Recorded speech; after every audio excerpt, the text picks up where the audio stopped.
Vamos a estudiar la palabra del Señor. ¿Qué estamos haciendo? ¿Qué estamos aprendiendo? ¿Cómo se llama la serie que estamos teniendo? Se llama Aprendamos del Mejor. ¿De quién estamos aprendiendo? Del apóstol Pablo, de sus oraciones. Y estamos escogiendo varias oraciones que él tiene ahí mencionadas en sus cartas. Trataremos de abarcar el mayor número, si es posible, todas las oraciones que Pablo tiene mencionadas en sus cartas, en sus epístolas. No vamos a abarcar cuando él indica que oremos o cómo oremos, sino vamos a analizar sus oraciones, la forma en la que él oraba. De eso se trata. ¿Sí está bien? La semana pasada estudiamos la oración que está iniciando, vean, en el capítulo 1. Y hoy, del libro de Romanos. Y hoy vamos a analizar la oración cortita que el apóstol hace en Romanos 10, versículo 1.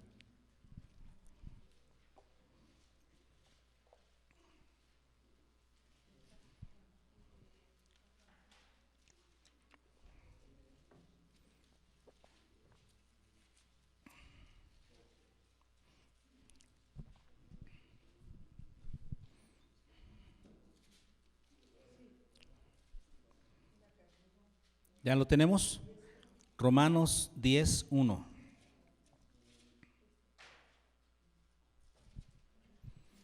Y dice así: hermanos, ciertamente el anhelo de mi corazón y mi oración a Dios por Israel es para salvación. Cortita la oración, ¿verdad? Vamos a aprender de Pablo. Dice: hermanos, ciertamente el anhelo de mi corazón y mi oración a Dios por Israel es para salvación. Muy bien. Primero, para comenzar el análisis de este versículo cortito, sencillo, pero que nos va a aportar mucho acerca de nuestra formación como intercesores, como gente que quiere orar por otros. En este caso, Pablo está orando ¿por quién? ¿Por quién? ¿Por quién? Por Israel. Dice: mi oración a Dios por Israel. Entonces, ¿por quién está orando Pablo? ¿Por quién ora constantemente? Aquí nos menciona que él hace oración por Israel, por el pueblo de Israel, entendemos, ¿verdad? Entonces, notemos en primer lugar que la intercesión está hecha por Israel. ¿En qué contexto? ¿Qué es lo que le preocupa a Pablo de Israel? Israel como nación. ¿Qué es lo que le preocupa? Vamos a ver algunos versículos, porque el apóstol Pablo habla de Israel, de su pueblo Israel, en los capítulos 9, 10 y 11. Aquí en Romanos ocupa 3 capítulos enteros para hablar de la situación de Israel. Pues no vamos a estudiarlo todo, solamente vamos a estudiar algunos versículos que nos ayudan a entender el contexto, ¿verdad? En qué condiciones se encontraba el pueblo de Israel, razón por la cual Pablo ora por ellos. ¿Qué es lo que le preocupa? Vamos a verlo. Por ejemplo, en el capítulo 9, versículos 1 al 5, dice el apóstol Pablo: verdad digo en Cristo, no miento, y mi conciencia me da testimonio en el Espíritu Santo. Y vean lo que sigue: que tengo ¿qué? Gran tristeza y continuo dolor en mi corazón. ¿Cómo se siente Pablo con relación a su pueblo Israel? Dice que siente tristeza y dolor en su corazón. Y luego vean lo que sigue diciendo: porque deseara yo mismo ser anatema, o sea, un elemento de castigo, separado de Cristo, por amor a mis hermanos, los que son mis parientes según la carne. Nos queda claro que Pablo está hablando entonces del pueblo de Israel, sus parientes según la carne.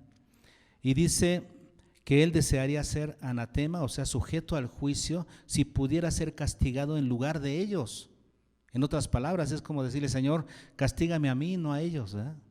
Si Dios nos hiciera ese tipo de cambalache, ¿no? ¿Cuántos de nosotros diríamos: Señor, castígame a mí en lugar de a Él?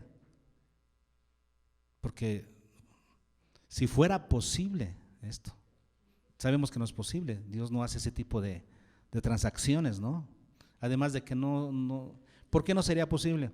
Porque ¿cómo vas a ser tú castigado en lugar del otro si tú mismo mereces castigo? El único que pudo hacer eso fue nuestro Señor Jesucristo, porque Él no pecó, no cometió pecado. Él estaba limpio de culpa. Él pudo dar su vida por otros. Nosotros, ¿cómo vamos a dar nuestra vida por otros si nosotros merecemos el mismo castigo que ellos? Bueno, pero de esa manera es como Pablo expresa su deseo, su preocupación, su dolor, su tristeza por el pueblo de Israel. Ahora, ¿por qué está en triste en relación con ellos?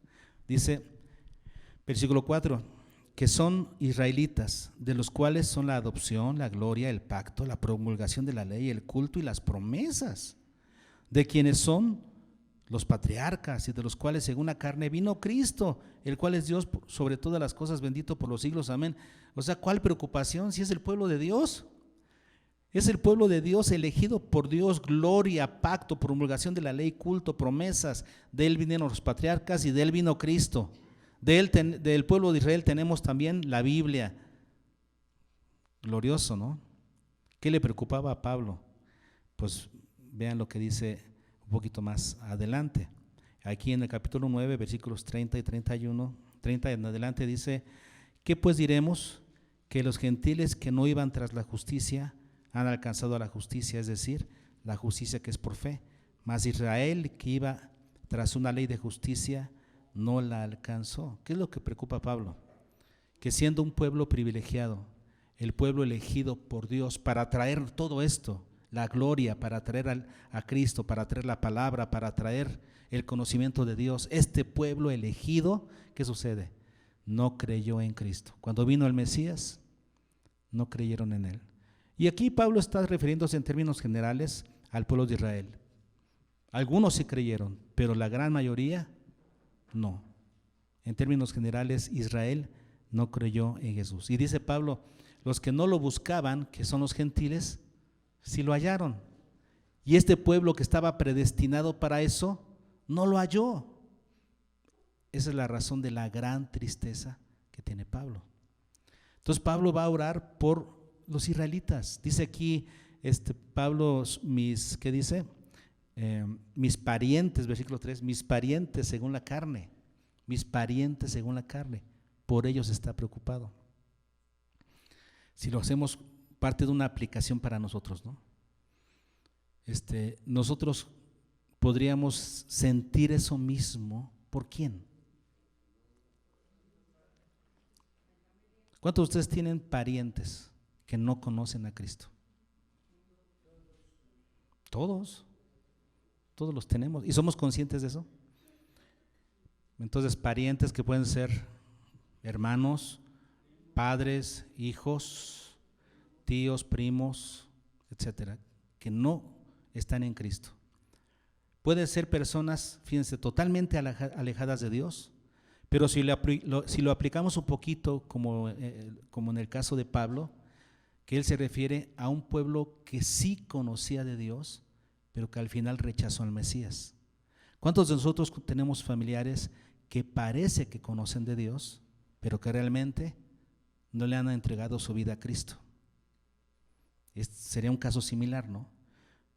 Personas que tienen todo el privilegio, porque a lo mejor, como dice la Escritura, ¿no? Cuando alguien viene al conocimiento de Dios, pues Dios santifica a esa familia de alguna manera. Eso quiere decir, el evangelio ha llegado a esa familia, se debe facilitar el testimonio hacia esa familia.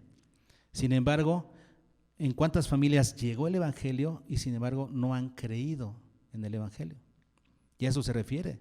Es un caso similar. Israel tenía todos los privilegios, toda la mesa preparada para que pudieran ser el pueblo que reconociera al Mesías, que lo aceptara. Y no fue así. Y nosotros tenemos en nuestro caso familiares o amigos o vecinos que están cerca, que tienen el privilegio de conocer algo del evangelio por nuestra causa o por el ambiente o lo que sea, y sin embargo no lo han aceptado. Puede ser un caso similar a este. Pablo se refiere en el capítulo 10 a que el evangelio tiene que predicarse para que crean, ¿no? Eso quiere decir, aunque Israel es el pueblo de Dios, el pueblo escogido de Dios, aún ellos tenían que creer.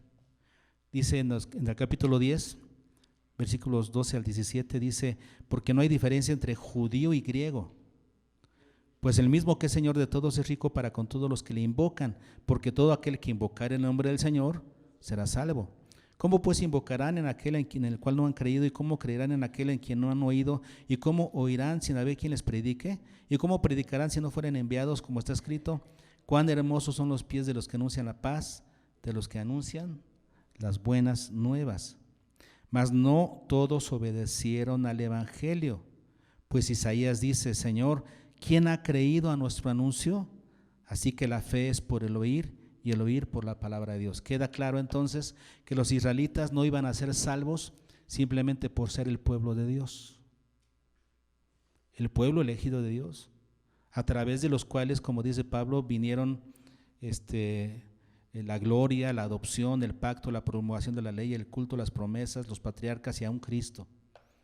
Todo eso vino por los israelitas, son el pueblo escogido de Dios. Sin embargo, aún ellos tienen que escuchar y creer. Y no creyeron. En general, no creyeron. ¿Y cuál es la situación de nuestro país, no? Un país que cree que es cristiano. Nuestro país es católico. Creen que son cristianos. ¿Por qué? Pues el catolicismo está catalogado como parte del cristianismo. Y la gente cree que conoce a Dios o que está cerca de Dios, pero si no creen en Cristo, están siendo engañados, igual que los judíos. Creían que por ser el pueblo elegido eran del pueblo de Dios y luego no creyeron en Cristo. Y nosotros podemos vivir en un contexto, por ejemplo, evangélico, en el que nuestros hijos, porque asisten a la iglesia con nosotros desde pequeñitos, pueden creer que son cristianos. Y les preguntan, ¿tú eres cristiano? Sí, desde la cuna. Nací en cuna cristiana, pero ¿eres cristiano? Es diferente haber nacido en cuna cristiana que ser cristiano. ¿Cuántos padres deberíamos estar preocupados por nuestros hijos? Porque no creen, porque dan evidencia con su vida que no han creído. Es un tipo de dolor similar al que tiene Pablo. Dice él, por mis, ¿cómo dice él? Por mis parientes. Un dolor similar por sus parientes, que teniendo todas las facilidades para creer, no habían creído. ¿Entendemos esto? Así es que esta es la razón por la que Pablo ora por Israel. Ahora vamos a ver cómo ora por ellos. Vamos a aprender, ¿no? Cómo orar por nuestros familiares que están expuestos al evangelio y a pesar de estar expuestos tanto al evangelio, no han creído. ¿Qué debemos hacer? El apóstol Pablo nos menciona aquí por lo menos 4 cosas, 4 pasos que tenemos que tomar, que tenemos que aprender para poder interceder correctamente en casos como estos. Y vamos a verlos. Entonces, lo primero que notamos es capítulo 10, versículo 1. Regresamos al capítulo 10, versículo 1. Pablo le escribe a los romanos, por supuesto, y a los romanos les dice hermanos. Eso quiere decir, Pablo le está hablando a Adelphoi, a sus hermanos, y en plural se refiere a una comunidad basada con una misma identidad, con un mismo origen. Le está hablando a sus hermanos de la iglesia, a los hermanos cristianos. Eso quiere decir, Pablo le habla a sus hermanos en la fe acerca de sus hermanos en la carne. ¿Ya? Le habla a sus hermanos en la fe acerca de sus hermanos en la carne. Y les dice, ciertamente el anhelo de mi corazón. Paso número 1. Tener un anhelo en el corazón por ellos. ¿A qué se refiere Pablo con eso? Hermanos, ciertamente significa en verdad. Es como cuando Cristo decía, de cierto os digo. Esto es ciertamente. En verdad les digo esto, que tengo un anhelo en mi corazón. ¿Por quién? Por los israelitas, por mis familiares en la carne. un anhelo en mi corazón. Esta palabra, anhelo, es la palabra eudoquía, que significa buena voluntad, tener una buena voluntad hacia. Es como cuando en Navidad decimos, feliz Navidad y próspero año, ¿para qué? Lo decimos mal, ¿verdad? Porque decimos para los hombres de buena voluntad. No, y es buena voluntad de Dios para los hombres. Es la buena voluntad de Dios. Cuando decimos buena voluntad, ¿a qué nos referimos? Que tenemos buenas intenciones, buenos deseos para con las personas. En ese caso, Pablo tenía buena voluntad para los israelitas. Esto, hermanos, es una condición para que nosotros podamos interceder. ¿Cómo vas a interceder por alguien si le tienes mala voluntad? ¿Se puede? ¿Cómo vas a interceder por él si le tienes mala voluntad? No te cae, no le tienes buenos deseos. Así no se puede interceder. Por ejemplo, alguien te asaltó. ¿Has orado por un asaltante, por alguien que te asaltó, que te quitó tu dinero, que te amenazó con una navaja? ¿Y qué dices?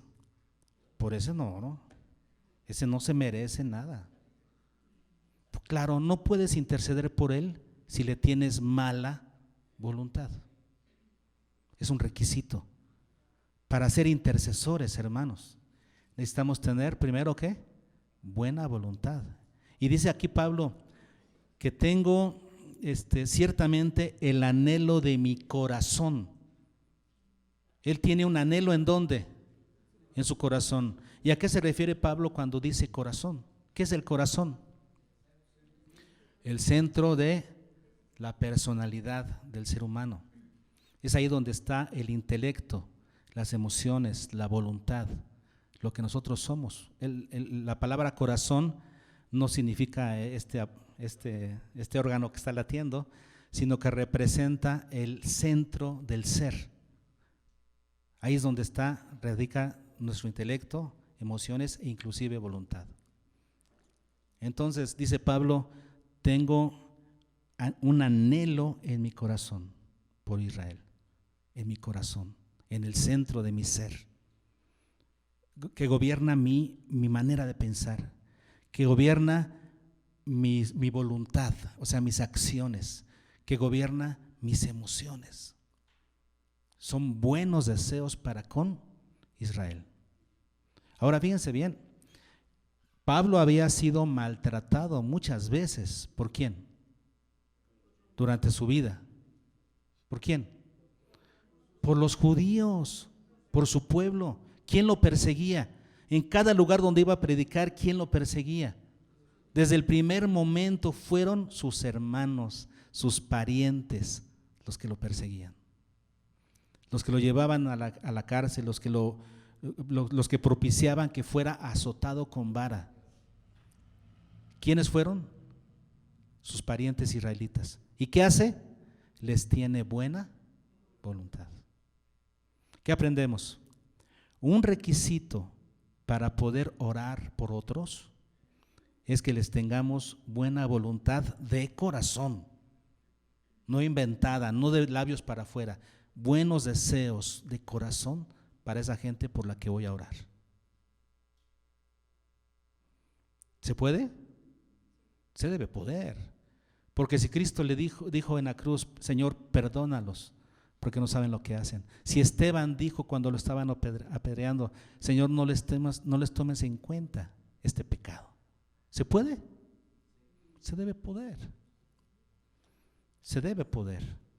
Y debemos que tener buena voluntad para con todo tipo de personas, mayormente para con nuestros cercanos, gente cercana, que nos puede causar todo tipo de sufrimientos, ¿sí? Porque ¿quién hace sufrir al creyente cuando se convierte? Los de su casa. Sí, así es. ¿Quién estás en sufrir cuando te conviertes? Los de tu casa. ¿Y qué? ¿Les vas a tener rencor y ya no vas a orar por ellos? Entonces lo primero que aprendemos es a tener buena voluntad. ¿Está bien? es un requisito para la intercesión. Si quieres ser intercesor, tienes que lavar tu corazón de amarguras, de rencores del pasado, de personas que te hicieron daño. Tienes que perdonar, lavarte de eso y poder tener buena voluntad para ellos. Siguiente paso.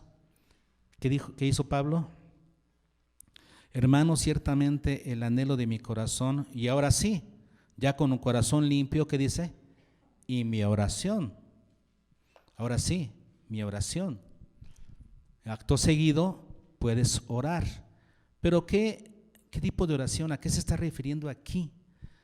Porque hemos estado mencionando a través de varias predicaciones aquí las palabras griegas que se traducen como oración en la Biblia. Y principalmente hay dos palabras griegas que se traducen como oración.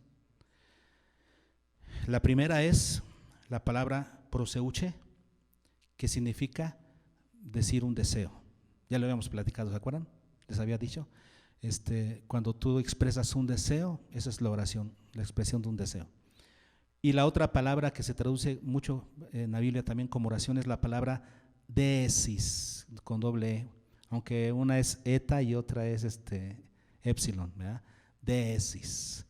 Esa palabra se traduce como ruego, hacer un ruego. La palabra que se utiliza aquí, que Pablo utiliza aquí, es deesis. Cuando dice Pablo, el anhelo, ciertamente el anhelo de mi corazón y mi oración, ¿qué está diciendo? Y mi ruego a Israel. Ruego, esta palabra deesis se refiere a un ruego que se expresa cuando hay una verdadera necesidad detrás, de fondo, ¿sí? Porque solamente ahí es cuando el ruego es real, ¿no es cierto? Porque solamente cuando tienes una necesidad real es cuando ruegas, suplicas. Cuando no hay una necesidad real, pues no tienes la necesidad de rebajarte, ¿no? Y rogar, ¿no? Porque no sientes una necesidad de veras. Entonces ahí lo que haces es pedir nomás o por encimita. Pero ¿cuándo es que haces un ruego real? Cuando existe una necesidad. Y esta palabra deesis se refiere a eso, a hacer un ruego cuando detrás tienes una necesidad. ¿Qué es lo que siente Pablo por Israel? Tiene una empatía tal, Pablo, que siente la necesidad de sus hermanos. Se siente parte del pueblo, por eso dice, son mis parientes. No es como nosotros que decimos, no, con ese yo no tengo nada que ver con ese. ¿Cómo de que no? Somos de la misma raza, somos humanos. Somos hermanos en algo. Y estoy hablando ya entonces de toda la humanidad. Deberíamos tener empatía con todo ser humano. Una empatía tal que nos haga sentir el dolor que ellos tienen. Y ahorita vamos a ver cuál es la razón de ese dolor. Pero a sentir su verdadera necesidad. Y cuando sientes una verdadera necesidad, ¿qué haces? Ruegas. Ahora, esta palabra deesis también se entiende desde la siguiente manera. Cuando yo digo se entiende, es porque todas las palabras tienen un sentido, desde que fueron originadas, en su origen tienen un sentido. Estoy hablando de que cuando las personas de aquella época que leían, cuando Pablo escribió esto, las personas que lo leyeron en su época, ¿cómo entendían el sentido de esa palabra? A eso me estoy refiriendo, ¿no? Entonces uno se pone a estudiar los libros con los originales y encontramos cuál es el sentido de una palabra, cómo lo entendían originalmente las personas.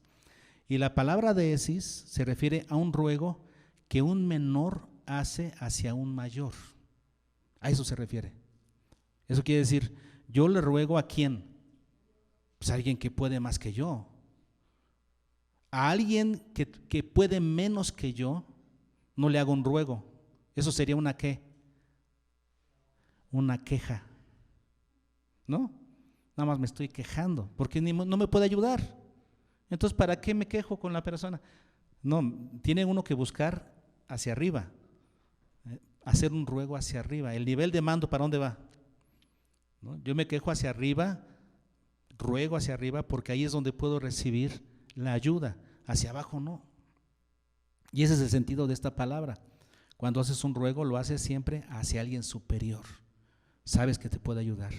Entonces es de un inferior a un superior, de alguien que está necesitado a alguien que lo puede todo. ¿Se dan cuenta? Ese es el ruego que está haciendo el apóstol Pablo. Entonces, otra vez no estamos hablando aquí de exigencias, de declaraciones, de que yo declaro, no. Otra vez estamos hablando de un ruego, que se hace siempre con una actitud de humildad hacia alguien superior. ¿Hasta aquí vamos bien? Entonces, primero hablamos acerca de lo que necesitamos, la actitud que necesitamos para ser intercesores. ¿Qué necesitamos primero?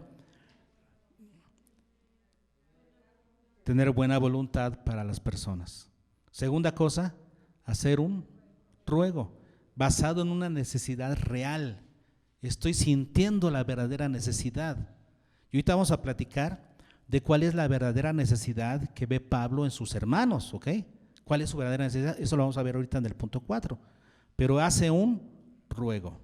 Número 3, tercera cosa que tenemos que aprender cuando nosotros intercedemos por otros. ¿Cuál es?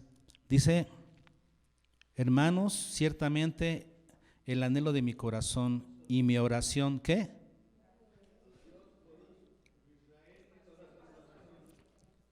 Mi oración, ¿a quién? A Dios. Y esto es muy interesante, porque en el griego se utiliza la preposición pros, teos, pros, porque podría ser mi intercesión, mi oración a Dios, podría ser un artículo, ¿no? Griego que es eotes, pero utiliza la preposición pros, significa mi oración hacia Dios. Esto le da un énfasis muy importante. Eso quiere decir, nuestra oración intercesora debe estar centrada ¿en quién? En Dios. La hacemos con ruego porque hay una necesidad. Ok, yo entiendo la necesidad, siento la necesidad, pero inmediatamente me enfoco en Dios. Qué importante es enfocarse en Dios, porque si yo me enfoco en la necesidad, ¿qué sucede?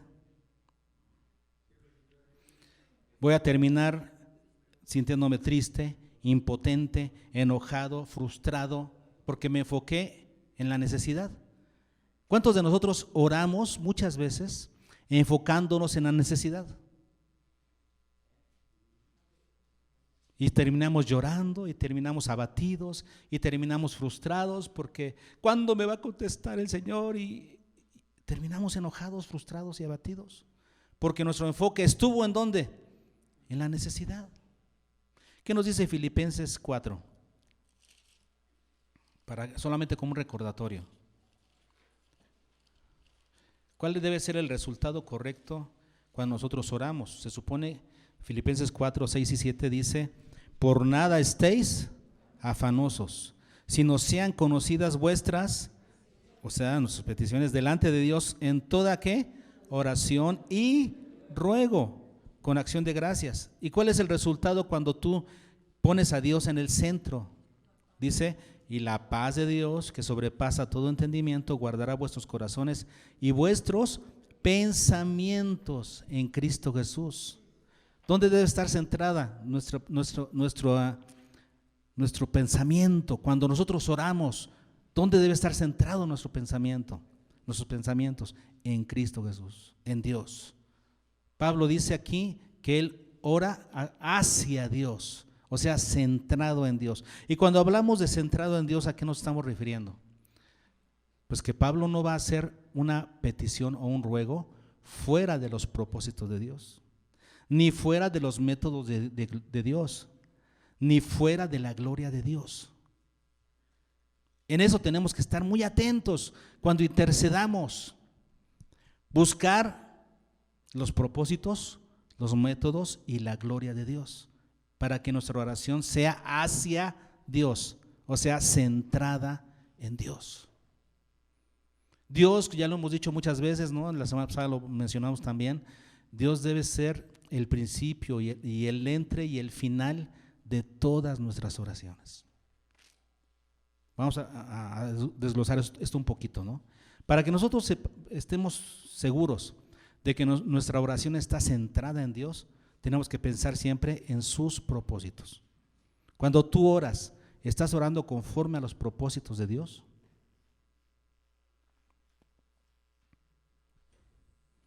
Porque si no, entonces, ¿cómo vas a estar confiado, ¿no? Tranquilo, si estás pidiendo algo fuera de sus propósitos y quieres que Él lo haga? ¿Quieres que Él lo haga? Por ejemplo, si pides algo injusto, si pides castigo para el que te hizo daño, Señor, que se refunda en la cárcel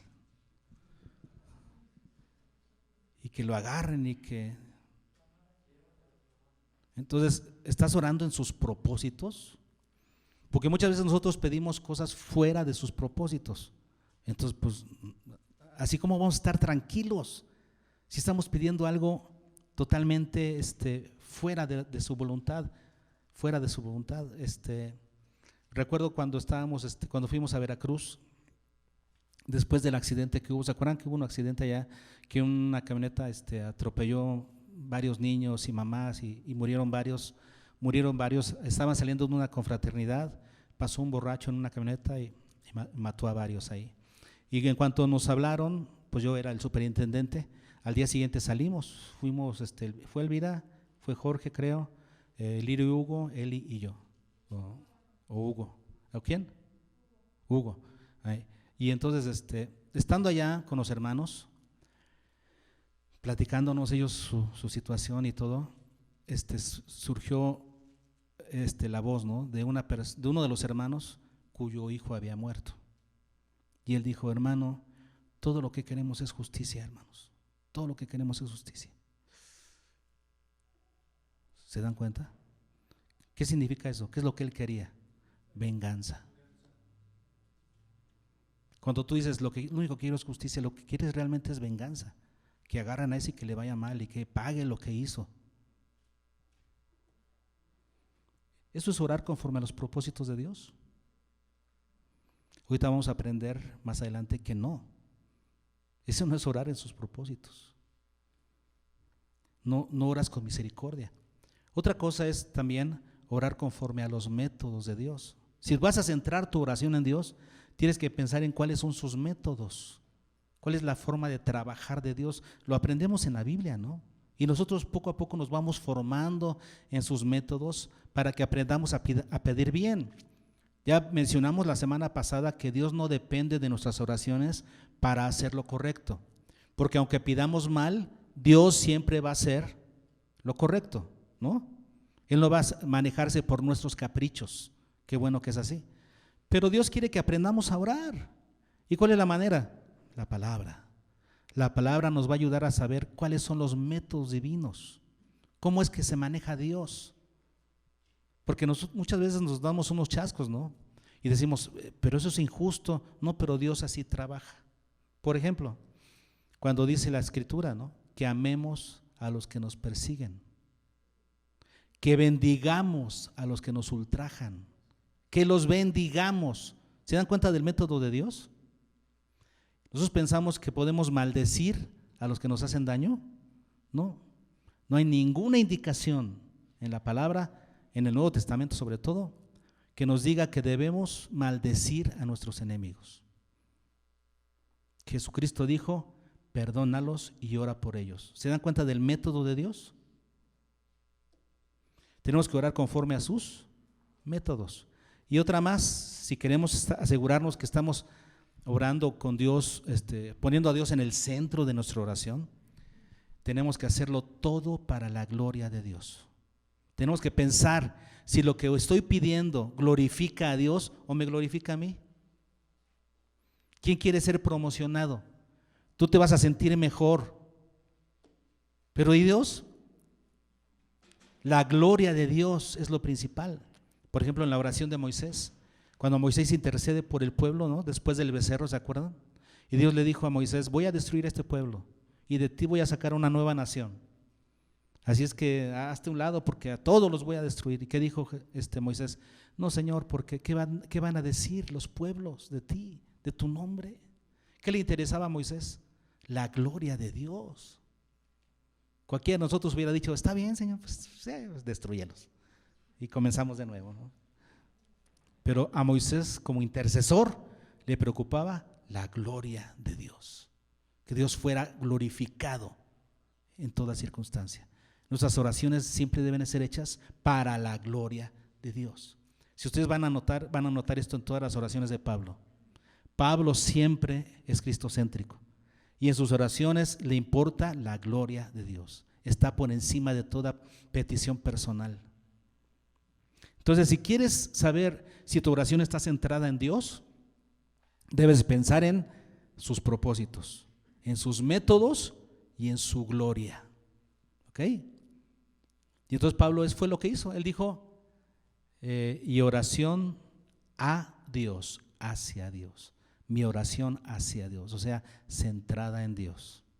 Ahora sí dice, mi oración que es por Israel, ya lo habíamos dicho. Mi oración por Israel, luego el cuarto punto, es para salvación. Mi oración por Israel es para salvación. Para salvación. La palabra salvación es la palabra soterian, que viene de soso, salvar, y la palabra salvación significa liberar. Liberar a alguien de una mala situación, de una condición de peligro. Eso significa salvación. Liberar a alguien de una condición de peligro. Pablo sabía perfectamente algo, que si su pueblo, sus parientes según la carne, no se arrepentían y creían en Cristo, ese es el método de Dios, ¿no? ¿A dónde iban a ir? Apocalipsis 20:15. Todos los que no fueron hallados en el libro de la vida del Cordero fueron lanzados al lago de fuego, al lago que arde con fuego y azufre. ¿Cuál es el destino de todos aquellos que no creen? Que tuvieron una religión, pero no creyeron, no fueron salvos. ¿Cuál es su destino? El lago de fuego. ¿Qué es lo que le preocupaba a Pablo?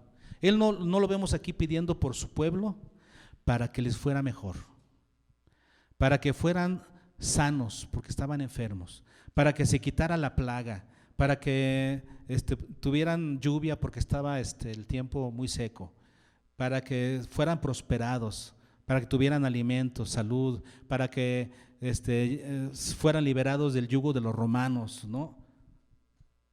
La condición de Israel estaba bien, estaban prósperos en todo, ¿no? Humanamente hablando, Israel estaba, diríamos, bajo el yugo de los romanos y además como un pueblo no deseado. Pero no vemos a Pablo pidiendo por cosas materiales ni por situaciones humanas o terrenales. ¿Qué es lo que a Pablo le preocupaba? La salvación de Israel.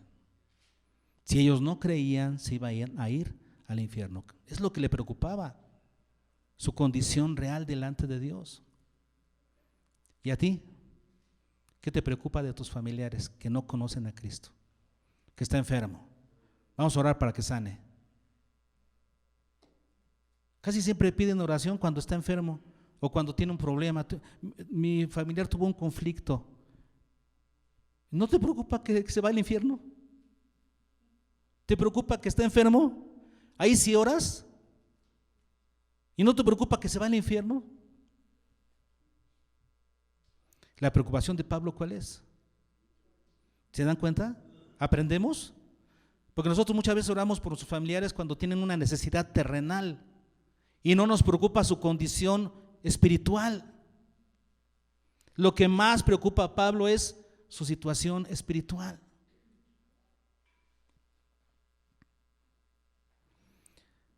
¿Cuál es la situación espiritual del hombre de hoy? Que el hombre de hoy no quiere buscar a Dios. Es más, nunca. El hombre nunca busca a Dios. El que nos busca es Dios, por supuesto. ¿Y cómo nos busca? Hablando justamente de métodos. ¿Cuál es el método de Dios? ¿Cuál es el método de Dios para traer salvación? La predicación del evangelio. ¿Cómo va a ser salvo tu pariente si no hay quien le predique? La salvación viene a través de, el método por excelencia de Dios, ¿cuál es? La predicación del Evangelio. Hay que predicar. Y esperar que la persona escuche y se arrepienta. Porque si no se arrepiente, pues la persona está en una depravación total, en pecado. Y solo el Espíritu Santo puede convencerlo. Pero el Espíritu Santo solamente lo va a convencer de pecado, justicia y juicio. ¿Cuándo? Cuando la persona haya escuchado el Evangelio. Pero también tenemos que cuidar la forma de predicar, ¿no? Porque si nosotros le decimos a la persona, busca a Dios, mijo, acércate y busca a Dios, mija. No, la persona no va a buscar a Dios. Acuérdense que en su condición de depravación, nosotros no buscamos a Dios. Nosotros tenemos que buscar al perdido. Tú tienes que ser más intencional en ir y hablarle del Evangelio. Si vas a orar por su salvación, quiere decir que tú vas a proponerte como el instrumento de Dios para ir a compartir, si es que puedes. Si no puedes, pues que Dios envíe a alguien más. Pero si tú estás ahí cerca, si tú puedes, tú debes ser el instrumento para traer el Evangelio a esa persona. Ese es el método de Dios. La persona tiene que escuchar el Evangelio. No solamente tu testimonio, el testimonio también, por supuesto. El testimonio ayuda mucho, pero también el Evangelio. Y entonces la persona tendrá esa opción para poder ser salva. Cuando Pablo está orando para salvación de Israel, él está pensando en eso. Por eso, fíjense bien, aunque Pablo era el apóstol hacia los gentiles, él fue nombrado apóstol hacia los gentiles, ¿qué hacía a cada ciudad que llegaba? ¿A quién iba primero? A los judíos. ¿A quién iba primero? A la sinagoga, para hablarle a sus hermanos. Aunque él era un apóstol enviado hacia los gentiles, a cada ciudad que llegaba le hablaba primero ¿a quién? A sus hermanos. ¿Por qué? Porque los tenía en el corazón. Como oraba por ellos, tenía carga por ellos, lo primero que hacía al llegar a una ciudad era hablarles a ellos y después a los gentiles. ¿Se dan cuenta? Porque uno termina haciendo aquello que es su anhelo, aquello por lo cual ora. La oración nos forma como siervos. Por eso es importante orar, porque la oración te va creando en ti esa necesidad para que tú seas el instrumento que Dios use para comenzar a cumplir esa petición, ese anhelo de tu corazón. Tú tienes que hacerlo.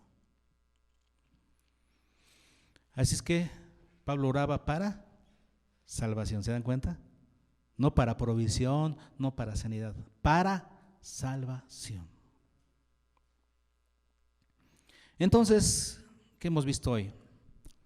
En esta serie de Aprendamos del Mejor, estamos aprendiendo de Pablo, del Señor, por supuesto, a través de Pablo. ¿Y qué aprendimos? Bueno, aprendimos que Pablo oraba por sus hermanos, sus parientes, gente que había tenido todos los privilegios, pero que no los aprovechó y había rechazado al Mesías. Y entonces nos muestra Pablo en su oración 4 cosas que tenemos que saber para formarnos como intercesores.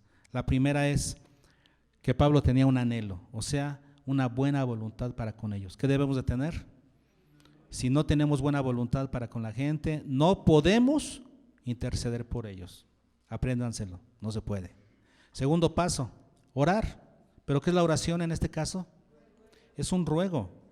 Es un ruego que viene de una verdadera necesidad. Cuando tú sientes la carga realmente por esas personas, debes tener empatía hacia ellos. Número 3, la oración debe estar centrada en Dios, no en mis emociones, no en mis deseos, no en mis propósitos, no en mis metas. La oración debe estar centrada en Dios. Y para que comprobemos que así es, ¿qué debemos de vigilar? Que oremos conforme a sus propósitos, de acuerdo a sus métodos, y todo para su gloria, para que estemos conscientes de que estamos centrados en Dios. Y número 4, ¿cuál es el motivo de la oración? ¿Cuál es la principal necesidad de estas personas? Estamos orando por aquellos que no han creído, ¿se dan cuenta? O sea, aquí no estamos orando por hermanos, eso ya es otra cosa, eso lo vemos en Efesios 6, orando por todos los santos. Aquí no estamos orando por los santos, estamos orando por personas cercanas a nosotros que no han creído en Cristo. ¿Cuál es nuestro principal propósito? Que sean salvos. Lo que más nos preocupa es que sean salvos. Y que Dios utilice cualquier cosa que está utilizando, enfermedad, problemas, circunstancias, para que ellos se pongan más frágiles, quiten sus barreras y podamos entrar con el Evangelio. Acuérdense que Dios permite circunstancias, pero no pensemos que esas circunstancias los van a llevar a la salvación. Esas circunstancias pueden quitar barreras, pero finalmente, ¿qué es lo que lleva a la salvación? La predicación del Evangelio. Son oportunidades ¿para qué? Para evangelizar. Todos esos problemas que están viviendo nuestros familiares son oportunidades para el evangelismo. Aprovechémosla.